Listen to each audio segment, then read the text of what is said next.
The details of how most animals became domesticated lie deep in the murky past, much debated and glimpsed only in tantalizing hints from fossils and DNA. Except for rabbits. Their story was clear, and it was a strange and compelling tale.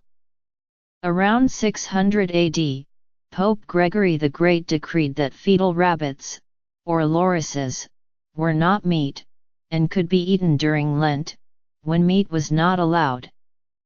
Monks in France, where else, quickly saw an opportunity and began to keep and breed rabbits as a meaty non-meat to nourish them through a cold and fishy Lent. Lent, a period of penance and self-denial for many Christians, begins Wednesday, but anyone to whom this story suggests a new menu should stop right there.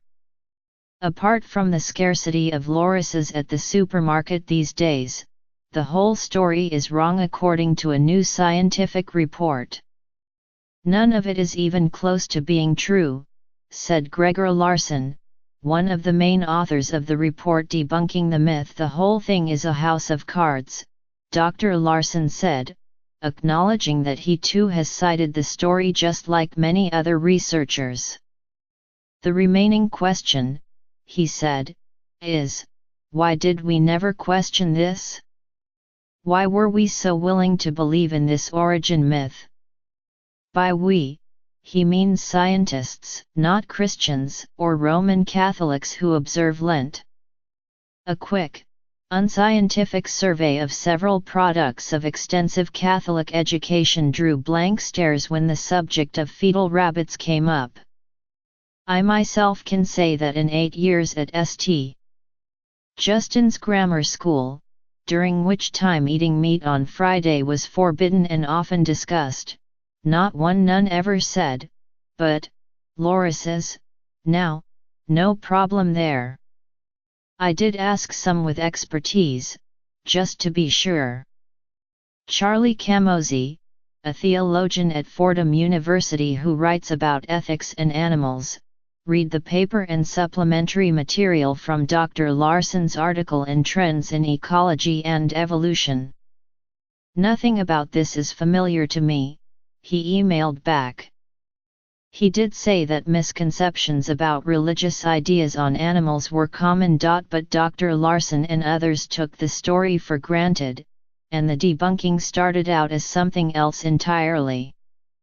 Dr. Larson researches the origins of domestic animals like dogs and pigs. He asked a graduate student in his Oxford University laboratory, Evan K. Irving Pease, to use the well-accepted date of rabbit domestication, 600, as a basis for checking the accuracy of a tool that helps researchers use modern DNA to look back in time and estimate when different species diverged. Mr. Irving Pease first did a bit of historical housekeeping and searched for the papal edict. He comes back, Dr. Larson said, and says, small problem. It doesn't exist. That was only the beginning. With a tug on that one thread, the whole story unraveled. Mr. Irving Pease went on to document a kind of historical telephone game, with an initial error embellished and extended by one writer after another. The problem began, he said, in 1936 when a German geneticist, Hans Naxheim, writing about domestication, said that Saint Gregory of Tours, not Pope Gregory, a different person altogether, had written that fetal rabbits were popular during Lent. Actually, Saint Gregory merely described one person consuming fetal rabbits during Lent, and that person was sick, died shortly thereafter, and may not even have been a Christian. Nonetheless, in 1963, another writer, Frederick E. Zuner, in another book on domestication, added to the mistake and said the fetal rabbits were not considered meat from that point on. Mr. Irving Pease said in an email, the story takes on a life of its own, as further small details get embellished in each retelling. In the end, he wrote, the watery environment of the womb made the fetal rabbits fish, St. Gregory becomes Pope Gregory and, finally, his manuscript becomes a papal edict. With that story debunked, Dr. Larson says, the whole business of rabbit domestication is unclear. It is known that domestic rabbits descended from the European rabbit, Oryctolagus cuniculus, which originated in France and Spain. They were kept by humans in penned warrens and fattened for slaughter in hutches at least since the 1st century BC. That is not, however, the same as controlling their breeding, which is usually considered a mark of domestication. Drive. Larson and colleagues write that the earliest evidence of skeletal changes that mark a difference between domestic and wild rabbits occurs in the 18th century, around the time people began keeping rabbits as pets. At such recent times, DNA evidence is not very useful. Drive. Larson suggests that the reason for the acceptance of the fetal rabbit story is that even scientists fall victim to the appeal of a good narrative. And he said, it indicates an underlying, and mistaken view of domestication as an event, not a process. The domestication of rabbits, he believes, involves a long interaction with humans.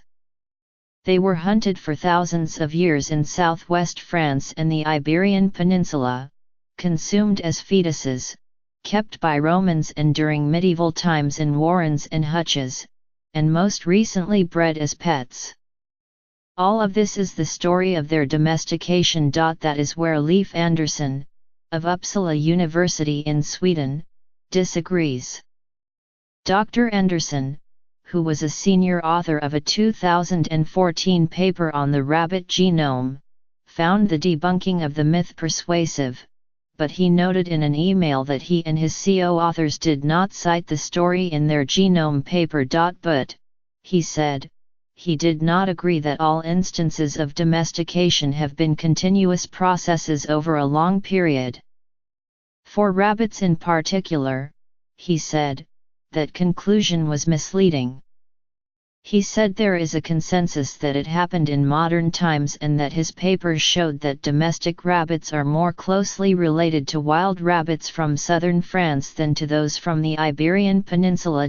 Rabbits may have been domesticated around 600, he wrote, saying that he found nothing in Dr. Larson's paper to exclude the possibility that, papal edicts aside, French monks or farmers in southern France, because they loved rabbit meat, made a specific effort during a period of 50 to 100 years to establish tame rabbits that became the founding population for the domestic rabbit.